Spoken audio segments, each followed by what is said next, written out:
Olá, amigos!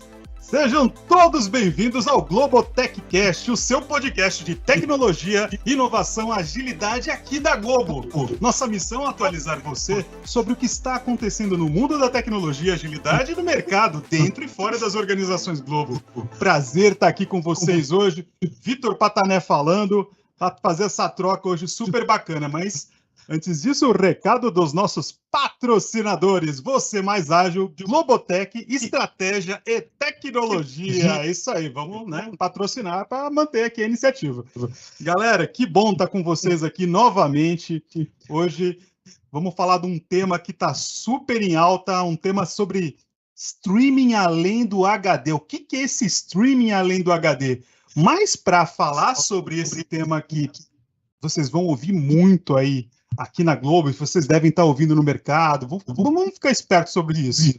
Eu vou trazer aqui o meu parceiro que vai chamar os nossos convidados aqui para o palco, e eu vou te chamar aqui para falar comigo hoje, o meu amigo Fábio Areias, o rapaz de Areias, meu amigo Fábio, seja bem-vindo. Patané. Traz aí nossos colegas aí, dá seu salve. Obrigado, prazer estar aqui com você mais uma vez. Estamos aqui hoje trazendo em peso aqui, e eu me incluo nessa, galera de plataforma de vídeo e áudio de metadados. Estou aqui com os feras aqui, eu vou pedir para a galera se apresentar aqui já. E hoje a gente vai falar de um tema muito bacana, assim, que é um tema muito core da nossa área. Então, eu vou começar chamando aqui meus amigos aqui, para a gente poder falar um pouquinho sobre esse tema tão importante aqui para a tecnologia da Globo. Vou começar aqui com meu amigo Nedmar, mais famoso Ned, e que vai se apresentar aqui, falar um pouquinho da área e um pouquinho o que ele faz aqui. E na sequência a gente vem com o Marcelo Guerra. Valeu, Fábio. Então, prazer estar aqui, podcast famoso aí, importante. E bom dia, boa tarde, boa noite para todo mundo. Eu sou o Ned, Nedmar, sou da área de plataforma de vídeo e áudio, como o Fábio e o Guerra, e eu sou PO na área de distribuição de conteúdo, na ponta ali que entrega o streaming para os usuários, então está bem ligado aí com o tema de hoje. E chamar então o Guerra, que é o head da plataforma. Isso aí, obrigado pelo convite, pessoal, um prazer estar aqui. Então, sou Marcelo Guerra, também conhecido como Guerra, porque Marcelos tem uma proliferação enorme dentro da empresa, então é mais fácil perguntar pelo Guerra. Então, como o Ned falou, e o Fábio deu a introdução também, eu sou o head da área de plataformas digitais de vídeo, áudio e metadados, e aí, puxando já o tema aqui do streaming além do HD, falar um pouquinho sobre a área, o que a gente faz, Vocês imaginam que uma empresa do tamanho da Globo, ela tem vários produtos, Você tem lá o Globoplay, você tem o Gigaglobo, o G1, GE, G-Show, enfim. Tem vários produtos diferentes que tem que entregar vídeo. A gente tem que entregar vídeo, entrega áudio também, entrega os podcasts aqui, inclusive, e tudo isso tem metadados juntos também. Não fazia nenhum sentido, não faz sentido para uma empresa desse tamanho se cada área tivesse que desenvolver a sua própria entrega de vídeo, de áudio e de metadados. Então, a plataforma, essa nossa plataforma de vídeo, áudio e metadados, ela é uma única plataforma que entrega todo o conteúdo digital da Globo. Então, os produtos, por exemplo, o Globoplay, quando você assiste um vídeo no Globoplay, a entrega está sendo feita pela plataforma de vídeos. Quando você assiste um vídeo no G1, uma notícia, é a mesma plataforma de vídeo que está entregando. Então, quando você assiste um canal do Big Brother ao vivo, é a mesma plataforma de vídeo que está entregando. Então, a gente tem, imagina como se fosse um YouTube interno, É uma plataforma que entrega conteúdo e os produtos montam as suas interfaces, as suas experiências e usam essa plataforma para entregar o conteúdo. Então, a gente está falando aqui que todo e qualquer conteúdo Globo que você assiste na internet é a gente que entrega. Então, começa por aí. Esse é o tamanho da plataforma. Só começa assim, Só dando só esse spoiler aí da responsabilidade dessa área, cara. Mas vamos lá, vamos falar mais um pouquinho aí. Patané, puxa a frente aí. Então, galera, eu acho que depois dessa introdução aí que o Guerra fez, cara, vem muito da curiosidade para falar de streaming. Bem, a gente vive hoje, a guerra dos streams, o mercado está super aquecido para a questão de streaming. Hoje, streaming é a nova mídia, o que se consome, não de hoje, já há algum tempo, mas veio se consolidando aí ao longo do tempo como, acho que, das principais mídias consumíveis aí pelo mercado. Aí, o HD também é uma coisa que vem vindo. A gente tem o HD de uns anos para cá, cada vez mais, né? Você tem HD em celular, em carro, cara, até em patinete, se marcar tem HD. Eu tenho HD em tudo quanto é que é lugar. Mas quando eu junto as duas coisas e falo do streaming e do HD, aí a gente tem um outro patamar aí. E a gente já alcançou o streaming HD? A gente sabe que sim, né? Se eu for hoje numa plataforma, eu consigo escolher, né? De acordo com a TV, enfim. Mas quando eu falo em ir além disso, aí eu fico bugado. O que é o streaming além do HD, né? Dessa tecnologia? Então, a gente pode abrir várias frentes aqui, né? Falar sobre... Tem várias possibilidades além do HD, né? O HD, como você falou, é super comum, né? É o básico do mercado hoje. Quem entregar HD está morto. Então, você tem que começar do HD. Mas o que você pode fazer além do HD, né? Você já ouviu falar, por exemplo, em HDR, né, que é uma faixa de cores dinâmica, de cores e de brilho, né, mais ampliada. Então, são TVs que têm uma fidelidade de cores e uma capacidade de luz, emitir luz muito maior que uma TV comum. Então, você já começa, por exemplo, a poder entregar um vídeo com capacidade HDR. A gente faz muito isso também, tem uma qualidade muito maior. Você tem o 4K. Né, então, você pode pegar o HD e multiplicar por 4 a resolução dele, que é o 4K. Então, você já tem aí uma qualidade estupidamente maior. E você pode ainda pegar o HD e multiplicar por 8 a qualidade dele, que é o 8K, que é um padrão ainda muito embrionário, né? As TVs 8K são muito caras, a produção em 8K ainda é cara, então ela é bem pontual, mas sem dúvida que vai ser um padrão futuro. E aí você pode juntar também a isso tudo uma experiência de áudio imersiva legal também. Então, para que transmitir? Por que eu posso transmitir um áudio estéreo quando eu posso optar, por exemplo, por uma série que já está em 4K usando um áudio Dolby Atmos de cinema? Então eu posso, se você tiver um receptor, um receiver na sua casa, você pode ver aquela série com uma qualidade de cinema, com um som te envolvendo ali, é outra experiência, né? E isso é o caminho além do HD, né? São esses caminhos que a gente procura seguir, que a gente vai expandindo nossos horizontes e entregando cada vez mais com mais qualidade, adicionando HDR, adicionando um áudio imersivo, adicionando mais resolução, adicionando uma experiência melhor, né? Então, os detalhes da experiência passam por coisas tão imperceptíveis quanto tempo leva quando você clica no play para o vídeo começar a tocar. Então, esse tipo de detalhe da experiência a gente trata com uma seriedade enorme.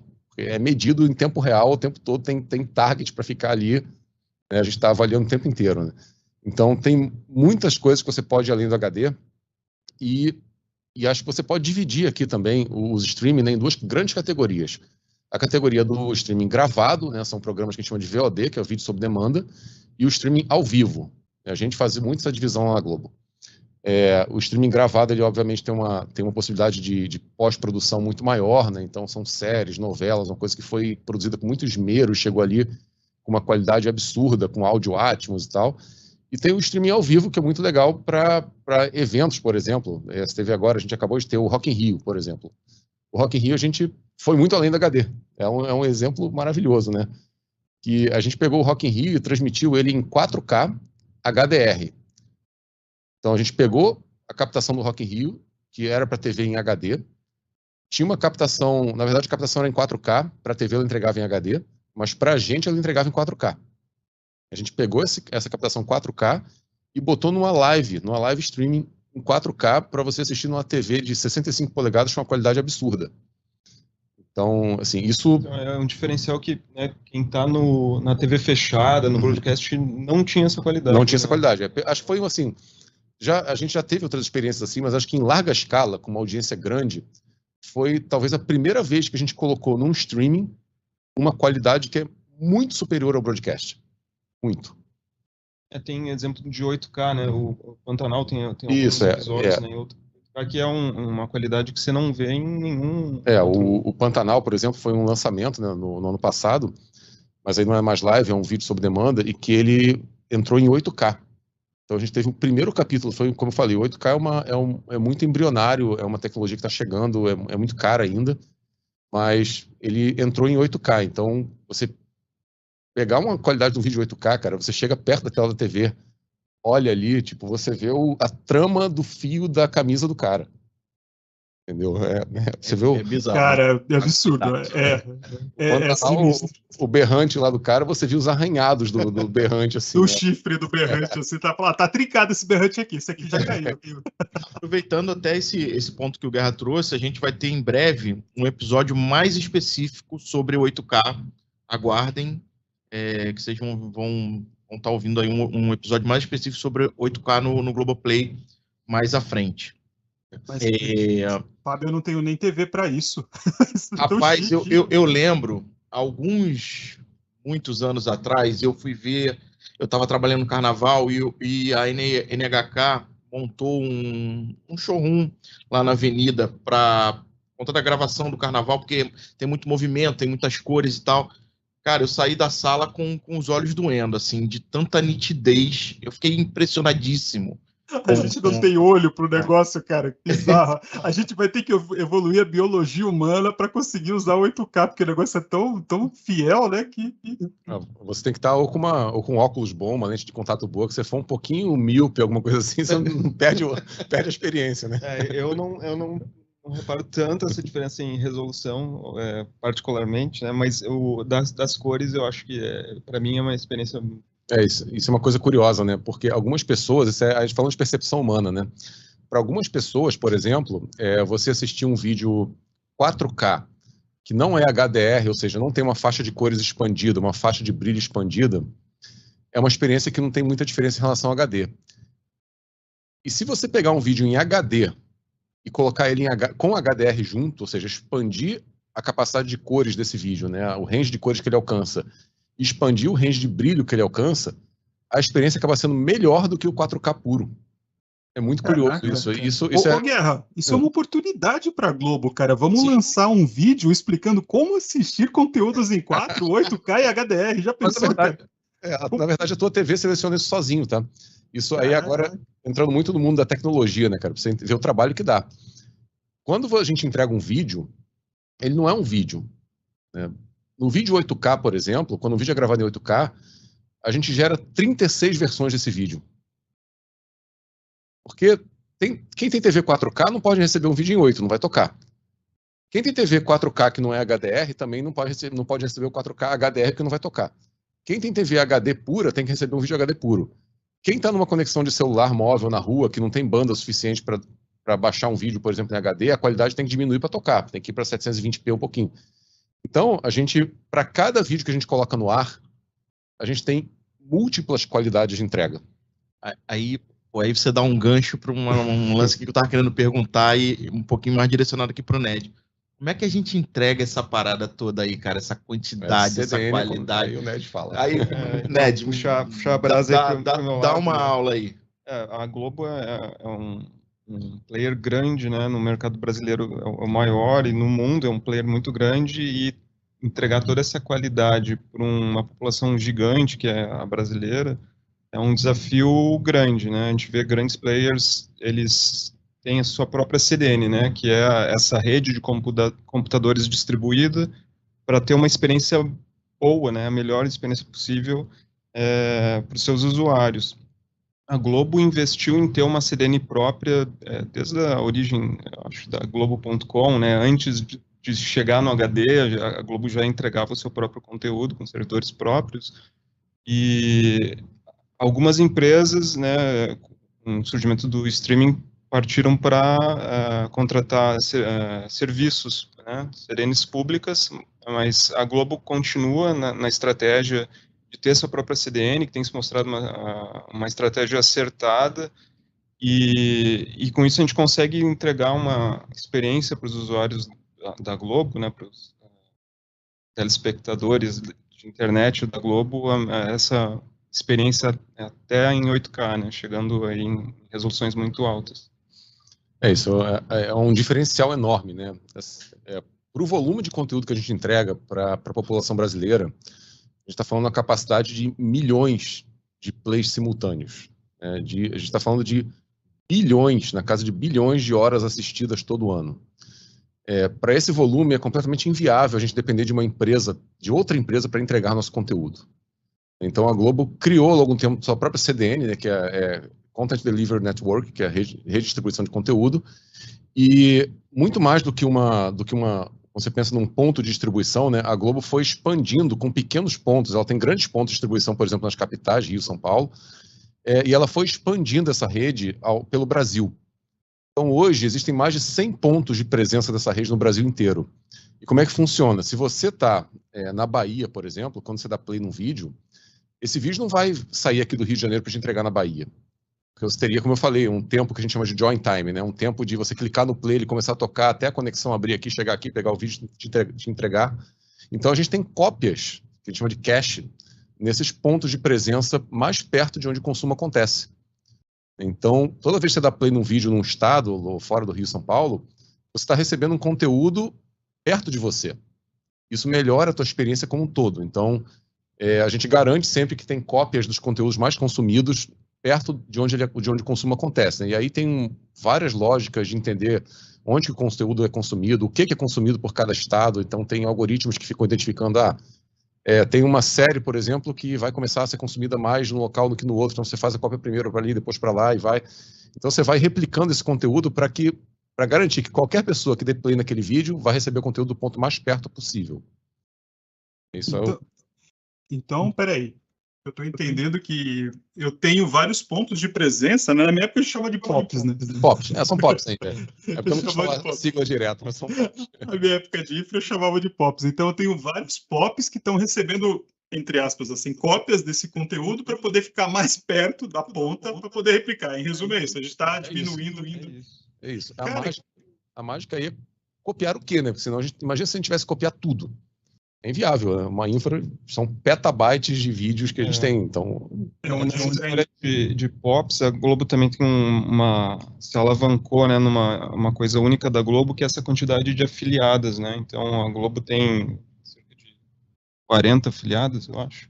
Por aí. E que tem, né, todo um processamento, tem mini data centers, né? Toda empresa de comunicação tem que ter uma área de TI forte.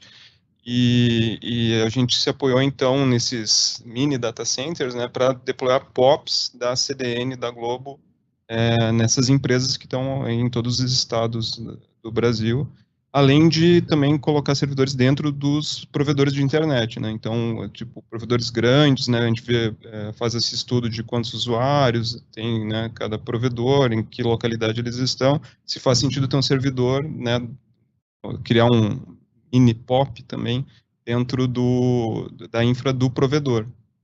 Então, hoje a gente já tem cerca de 160 POPs, né, somando aí afiliadas, provedores e infra própria da TV Globo. Legal que a gente cobre 100% do território nacional, o digital. Tá? A cobertura hoje do streaming ela é maior do que a do broadcast. Caraca. Não, e, pô, Guerra, acabei de fazer esse link, você estava falando aqui dos POPs, das CDNs, então quer dizer, tipo assim, qual é o link que eu fiz aqui? O uso da CDN, da tecnologia das CDNs, então ele foi fundamental para fazer a nossa migração da TV ao vivo para o streaming, basicamente. Sim, é o core, né? É a entrega. Não adianta nada a gente ter uma plataforma de vídeo maravilhosa, com 8K, com um monte de qualidade, se a gente não consegue entregar, né? E aí, acho que a gente pode puxar um outro ponto aqui, que é a entrega, né? A gente tem uma característica muito específica em alguns programas. Vou pegar, por exemplo, o Big Brother, que está acontecendo agora, né? O Big Brother, ele gera um tipo de comportamento no streaming que não existe no mundo em lugar nenhum. E muitas vezes a gente sofre um pouco com isso e tem que desenvolver soluções muito próprias, porque não tem nada no mercado que atenda, que é o seguinte: quando, por exemplo, uma prova do líder ou um jogo da Discord, alguma coisa que está acontecendo na televisão que está quente, acaba na televisão e continua no streaming, tem uma migração em massa de audiência para o streaming. Tá? Então, em um intervalo de pouquíssimos segundos, você pode ter de alguns mil a alguns milhões de pessoas dando play. E isso é uma coisa que estressa muito a capacidade de tecnologia. Porque a tecnologia ela opera em nuvem, né? A gente tem alguns sistemas que operam em nuvem, e a gente chama que tem sistemas de auto-scaling, por exemplo. Né? Então, é um balanceamento de custo versus capacidade. Eu não vou ter uma capacidade gigantesca se eu não tenho uma entrega tão grande naquele momento. E aí, quando a entrega cresce, a capacidade cresce automaticamente. O problema é o tempo do automaticamente. Então, quando eu tenho uma migração, uma avalanche de pessoas tentando dar play ao mesmo tempo, na maioria no mundo inteiro, todos os sistemas de nuvem que você imaginar, Google, Amazon, Microsoft, ninguém suporta esse tipo de migração.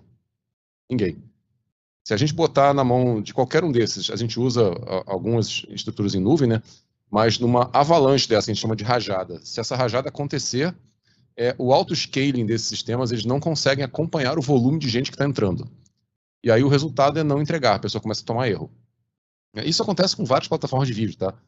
Você olhar plataformas mais padrão de mercado aí, não vou citar nomes, mas que lançou há pouco tempo uma série famosa, né? E aí todo mundo tentava assistir e ninguém conseguia. É justamente isso, é o problema do efeito de rajada, que não respondeu. E até, tipo, assim, o nosso recorde de tráfego de usuários simultâneos foi agora há pouco na Copa, né?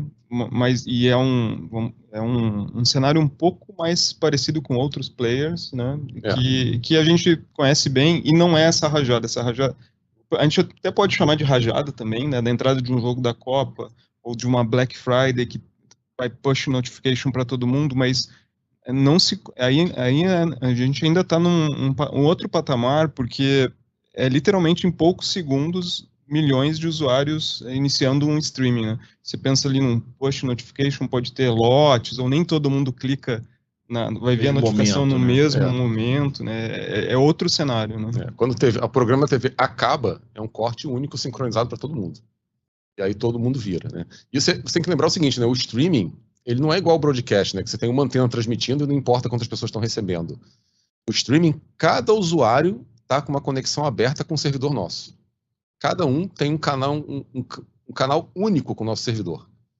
É um gancho legal para outra vantagem do streaming, além do HD, que é a publicidade segmentada, né? Como você tem uma sessão de vídeo para cada usuário, você pode inserir publicidade, server-side hoje, né? A gente faz isso ao vivo, eu quero entregar a publicidade mais efetiva para aquela sessão de vídeo específica, um a um ali, né? Personalizado no usuário. Isso. Desculpa, Pá.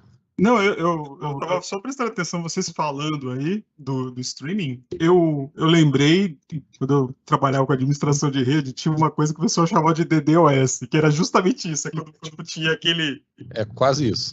Quase um DDoS previsto, né? É o bom DDoS. A gente já acionou, quando a gente fez teste com nuvem, a gente chegou a acionar a proteção DDoS de uma nuvem dessas no meio de um Big Brother. Isso aconteceu. Mas aí, pegando o gancho aqui do que o Ned estava falando, né? Outra oportunidade, além do streaming que a gente pode citar aqui, é a publicidade direcionada, como ele falou. Você imagina, se eu tenho um streaming único para cada usuário meu, eu posso muito bem exibir comerciais únicos para cada usuário. E a gente faz isso. Tá? Se você está assistindo a Globo pelo Globoplay, por exemplo, pela web, Globoplay, né? Na web, tanto faz, é muito provável que você receba algum comercial direcionado para o seu perfil em algum momento, diferente do que está na TV. Então, se você estiver olhando uma TV com sinal do ar, tiver um aplicativo do Globoplay rodando aqui, você pode estar vendo o programa ao vivo, todo mundo lá com a mesma coisa. Entrou o comercial, de repente apareceu um comercial na TV, sei lá, de um banco para um cliente personalité, assim, um banco com um cliente mais premium. E para você apareceu, você tem um perfil universitário, apareceu o mesmo banco com comercial com perfil mais de conta universitária. Porque a gente sabe teu perfil, né? Você está logado. Então a gente consegue vender comercial segmentado. Ou pode aparecer um comercial completamente diferente. Tá? Um comercial até local da sua cidade, por exemplo. Cara, a possibilidade abre uma possibilidade, cara, de inventário comercial, de comerciais infinita. Infinita. Uma camada de segmentação disso, né? Segmentação aliada à recomendação. Isso. Né? Cara, incrível, viu? É conversar ali no tete-a-tete com o usuário, né? Para um. Sabe aquela brincadeira que você fala assim, né? Falei de viagem perto do celular, comecei a receber um monte de... Agora, bom, cara, impressionante, assim, cara. Toda vez que a gente fala sobre o que a gente faz aqui, eu fico de bobeira com essa nossa capacidade mas pelo fato da gente ser essa empresa desse tamanho que a gente conhece aqui, a gente, em muitos momentos, a gente também tem algumas outras questões mais complexas, como assédio, pirataria. São temas bem, assim, importantes, porque, assim, a pirataria, assim, se você está deixando a pirataria entrar, você está deixando de entregar recurso para um usuário que está efetivamente pagando.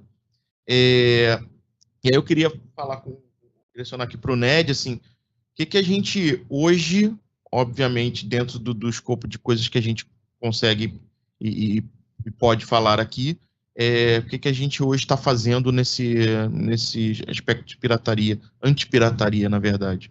Então, essa parte de combate à pirataria e tal, é bem ampla, né?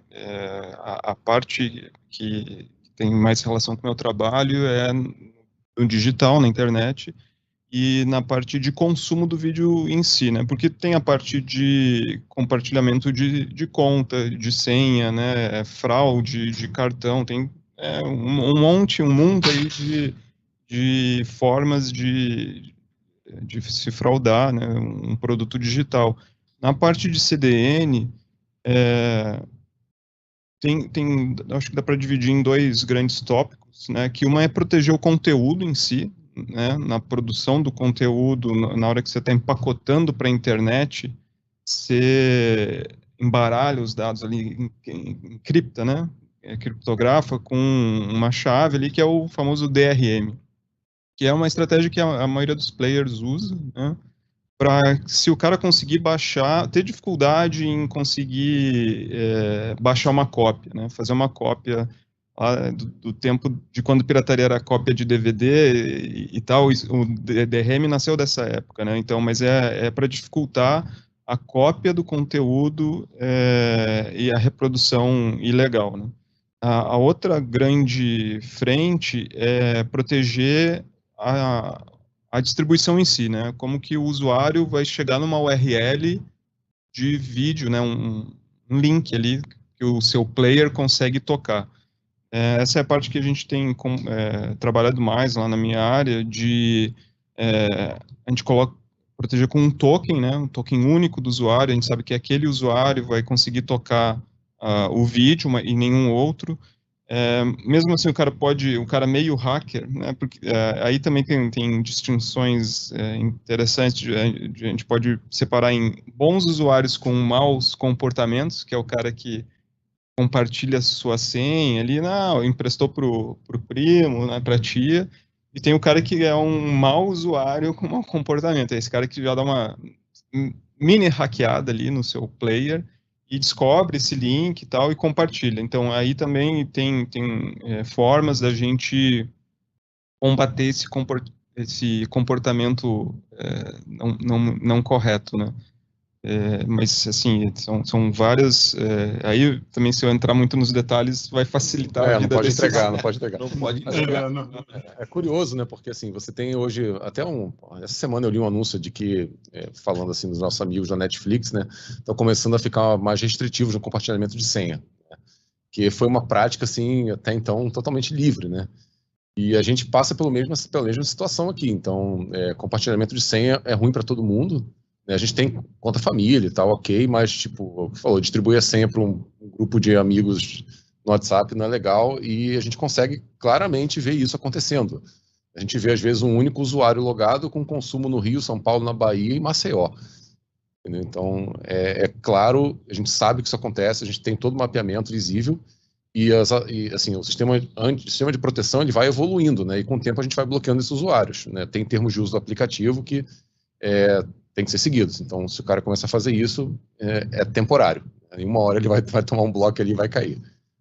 Mas é um processo bem complicado. Esse mundo, assim, o streaming veio para coisas boas e ruins, né? Como eu disse antes, pirataria era copiar CD, né? Era mais difícil. Hoje em dia, o cara, às vezes, ele tá de bobeira, copia um link, manda num fórum, tá pirateando. Né? Então, eu acho que também ela virou mais foco como os conteúdos premium chegando somente no streaming, né? Então, você tem conteúdo muito interessante que você só vê no streaming, né? Não tem mais na TV fechada ou broadcast e tal. A gente sabe que é uma briga assim, constante, né? Assim como a gente evolui na ferramenta anti-pirataria, a pirataria evolui também, né, nas formas de conseguir copiar conteúdo. Então é um ponto que não acaba nunca. A gente está lá sempre andando com novas soluções e mexendo e alterando a plataforma para garantir um nível de proteção adequado, né, ao nosso produto e que não cause um prejuízo enorme. É isso. Se você deixar tudo aberto, daqui a pouco você só tem maioria de assinante pirata, né? Consumo pirata. Então é muito complicado. Verdade. Eu sou da época que a galera usava torrent ainda. Tá entregando a idade em Patané. Tá entregando a idade, né, cara? O pessoal que pirateava usava torrent. Nossa, Jesus do céu. Que medo disso. Mas é legal, desculpa, Patané, mas até conversando com o próprio Guerra, né, outro dia, assim, essa perspectiva de tipo, cara, o pirata ele tá tirando a possibilidade de uma qualidade melhor para o usuário que está pagando, né? Eu nunca tinha parado para refletir sobre isso. Falar, cara, realmente, bicho, porra, é essa possibilidade que esse camarada tem que ele está usando o ativo, né, da empresa ou das empresas que está tirando do cara que está pagando ali fielmente, direitinho, né? E até na indústria de streaming como um todo, né? E, pô, isso é coisa na casa de $1 bilhão ao ano que pirataria desvia, e você pode pensar também nos links dos provedores, né? Um cara que está ali usando o tráfego do provedor, né? Competindo com a experiência dos outros caras que estão tendo, né, os streamings não piratas ali. Tem várias camadas ali de fraude, problemas, né? Pirataria. Putz, e outra coisa, né? Ó, pegando esse gancho que vocês falaram aí, o pirata, antigamente, não sei, mas hoje, né, com o advento aí das grandes produtoras, a Globo, Netflix e outros, né, que produzem seu próprio conteúdo, o pirata, ele está reduzindo sistemicamente o conteúdo que ele poderia estar ganhando. Porque o cara está lá, se a empresa está gastando bilhões para se precaver contra a pirataria, ela está deixando de produzir conteúdo também, porque essa grana poderia ser para fazer conteúdo. Sim. Então, pirataria reduz conteúdo também. Sem dúvida. É grana saindo pelo ralo, cara. É grana que está indo embora, entendeu? Então, quando você vê um gesto de pirataria, pode ter certeza que isso é episódio a menos na série que você gosta, né? Isso é um capítulo a menos naquele filme que você está esperando, né? Uma nova versão. Fica vendo. Vai pirateando para ver onde você vai acabar. Você está contribuindo para acabar com a indústria, cara. Então, vamos dar uma segurada aí. A galera, né? Pô, gente, tá baratinho, né? O plano aí do Globoplay tá da hora, tem um planinho legal, cabe no bolso, né? Então, vamos aproveitar, né? Fez esse momento monetização, mas é isso. Realmente muito bom. Eu acho que, pegando um outro ponto legal aqui, que a gente passo rápido, mas eu acho que é legal comentar, né? Falando ainda desse conceito de além do HD, né? Como é que a Globo coloca um conteúdo? Né? Qual é o caminho? O conteúdo ficou pronto, vamos dizer que é uma novela, uma série. Qual é o caminho para a gente colocar esse conteúdo no Globoplay ou em qualquer produto Globo, né? Isso é interessante, falando de tecnologia, entender, né? A gente está num podcast de tecnologia, então acho legal a gente comentar sobre isso, né? Porque você tem aí um processo que parece muito rápido e muito simples, mas não é. Então você, por exemplo, recebe uma série, um capítulo de uma série. Você tem ali o capítulo com áudio, vídeo, os metadados, né? O que é metadados? É o nome da série, os atores, enfim, toda aquela informação junto que vem com o conteúdo, né? E aí você pega essa série e ingesta, que a gente chama, né? Ou seja, você traz ela para dentro da plataforma de vídeos. Até então ela é um único arquivo, né? Então, por exemplo, uma série em 4K chega um bloco lá de arquivo em 4K, sei lá, 80 GB, 150 GB de tamanho do arquivo. Só que, como eu falei antes, a gente tem que entregar esse conteúdo para todo mundo, não só quem tem uma TV 4K. Então, a gente tem um processo que é um dos processos mais caros e mais pesados em toda a plataforma de vídeo, que é o encoding.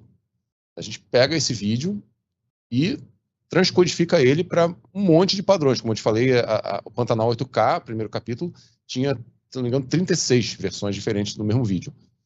Então, esse processo ele é bem pesado, né? E a gente tem dentro da Globo o nosso encoding farm, a gente chama de encoding factory, que é uma encoding farm que a gente evolui, é desenvolvimento interno de software também.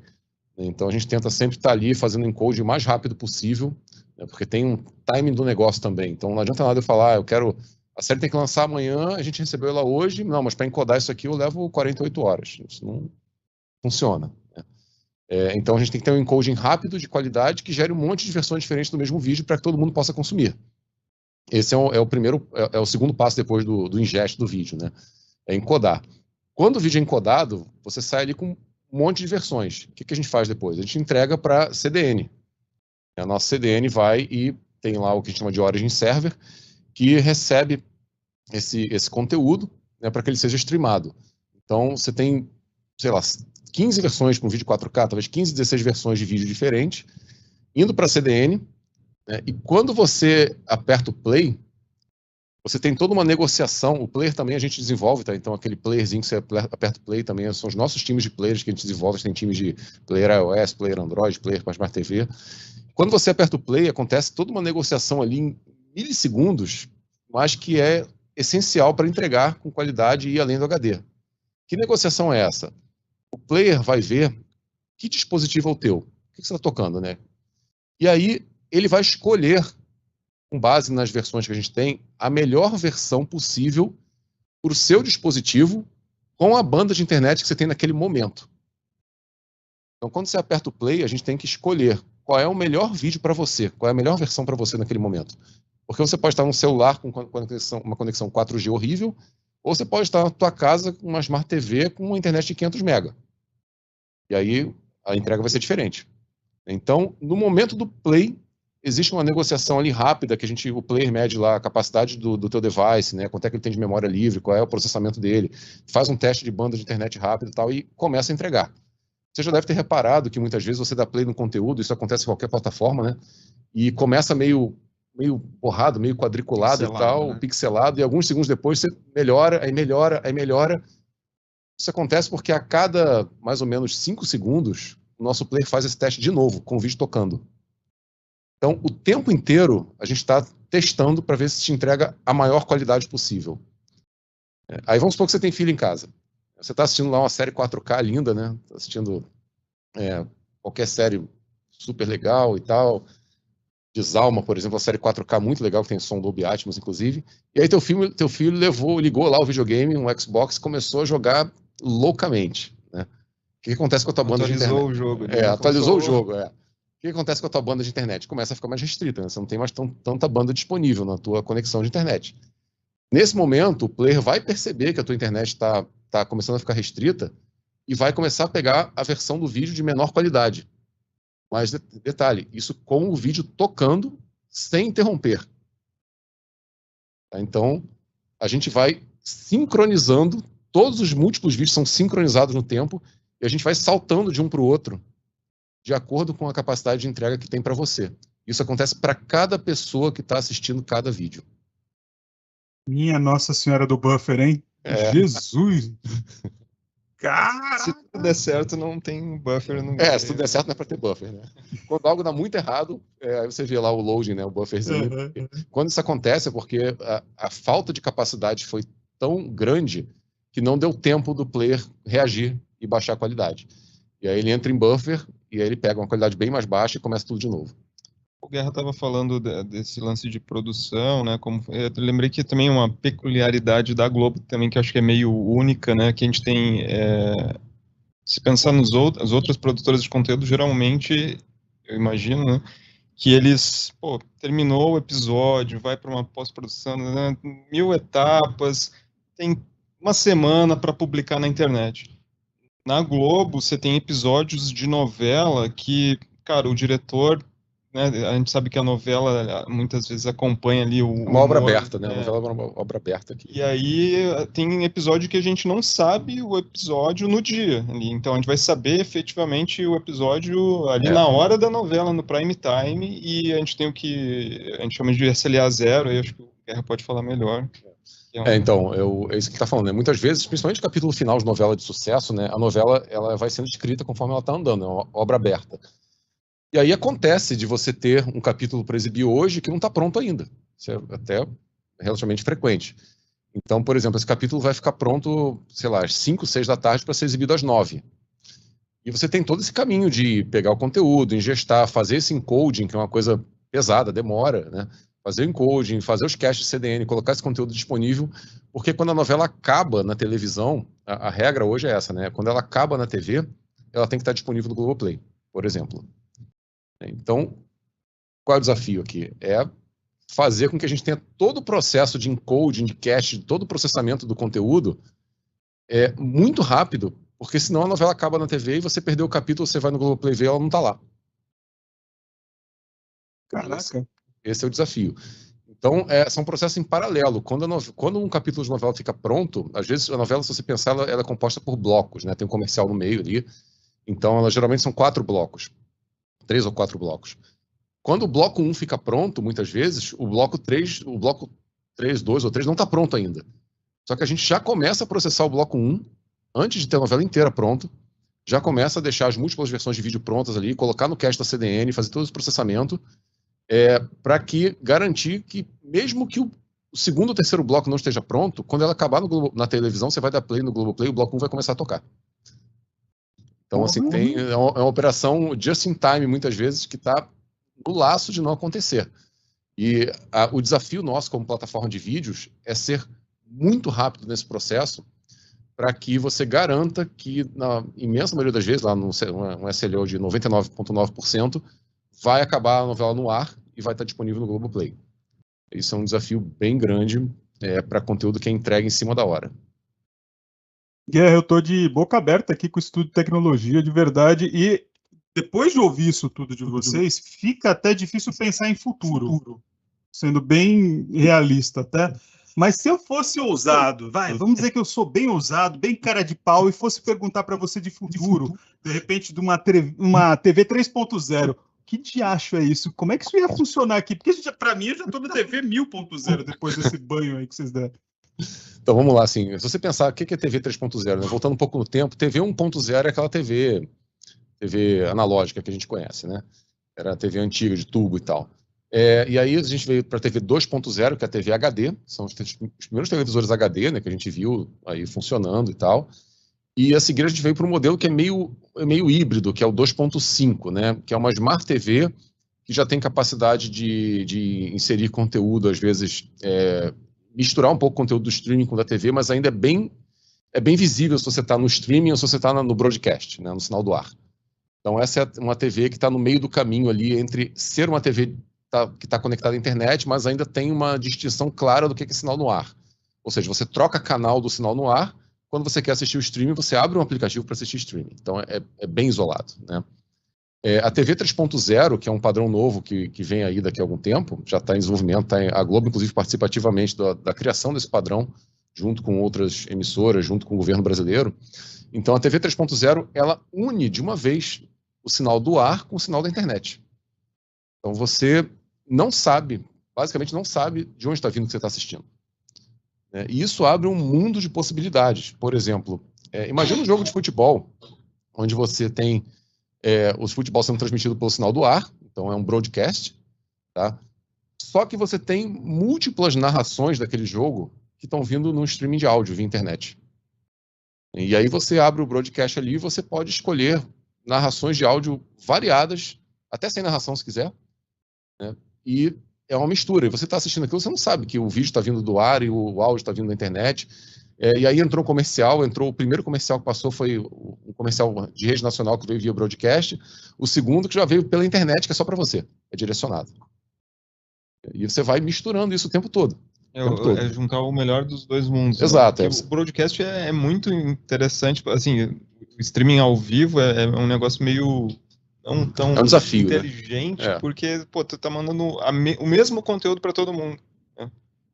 Para isso o broadcast é muito melhor. Você manda via antena e o mesmo sinal para todo mundo. Se eu botar mais um usuário ou menos um, não faz diferença para o broadcast. Né?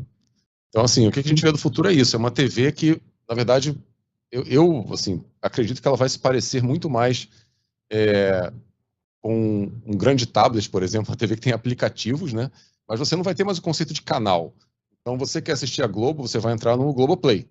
E o Globoplay vai estar ali misturando o sinal da antena, do broadcast, com o sinal da internet, de uma forma totalmente transparente, que você vai estar consumindo sem prestar atenção no que vem daqui, vem dali, você não sabe. E isso deve acontecer para todo mundo. Então, meio que esse conceito de mudar canal, né, de zapear canal, ele deixa de existir. Uma TV nova. Ele pode ser, aí falando da futurologia, né? Pode ser que você ache alguma forma de você simular isso ainda, de replicar essa experiência, de zapear canal. Mas o conceito, acho que o conceito principal que tem que ficar na mente é esse. Você vai misturar a origem. Então, não interessa, tá vindo do broadcast, tá vindo da internet, o consumo vai ser contínuo, linear, e você não sabe o que está vindo de onde, principalmente no ao vivo. Né? Eu vi que é uma possibilidade que eu acho muito louco isso, que é de fazer a melhoria, o upscale do sinal, né? Você ter, tipo, no broadcast um HD para todo mundo, mas quem tem internet e tem possibilidade ali, ele pega parte do sinal do broadcast e melhora ele para 4K a partir da internet. Isso é muito louco, né? Porque você pode, justamente, você pode mandar a diferença, o que falta para o 4K via internet. Então você recebe em HD... Enriquecimento, né? Isso aí, é um enriquecimento, a palavra é essa. Você pode enriquecer o sinal de broadcast via internet com mais qualidade para que ele seja exibido em 4K para você.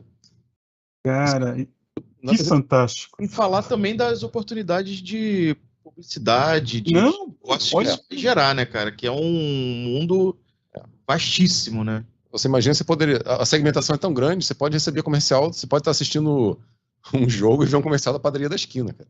Porque ela tá perto de você, ela comprou os lotes. Não, imagina isso aliado com aquelas tecnologias mágicas, né? Que quando você fala de alguma coisa perto do seu celular, a coisa aparece. Daí você fala, tá aparecendo a propaganda do pão. Ali é 3 horas da tarde, tá vindo pão, café. Nossa!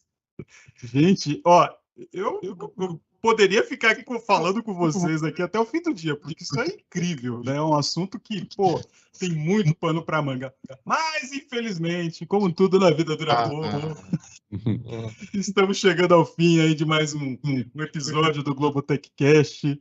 E queria agradecer aí vocês a disponibilidade de vir aqui para a gente contar para a gente, para a nossa audiência, a galera que acompanha aqui o nosso podcast, quão incrível, né, é todo esse trabalho que a Globo faz aí com streaming, enfim, com essas plataformas fantásticas e a forma como a gente se organiza também, que eu acho muito legal. E queria abrir aqui para vocês fazerem as suas considerações finais, mandar um abraço aí para quem vocês quiserem, para a galera que está nos assistindo, o pessoal dos times, enfim. Fiquem à vontade e daí o Fabão aí faz o fechamento. Muito obrigado, gente. Valeu! Valeu aí, um abraço para os times de Edge Delivery Service. Então... valeu, pessoal. Obrigado, um abraço a todos os times de Globo aí, né? Nosso time de plataformas de vídeo, áudio e metadados, é um time bem grande, a gente tem bastante gente trabalhando. Aviso aos devs de plantão, né? Sempre temos vagas, então galera que quiser, né, falar, boa, Guerra, dar uma chegada aqui para conversar, só procurar no LinkedIn, a gente bate um papo.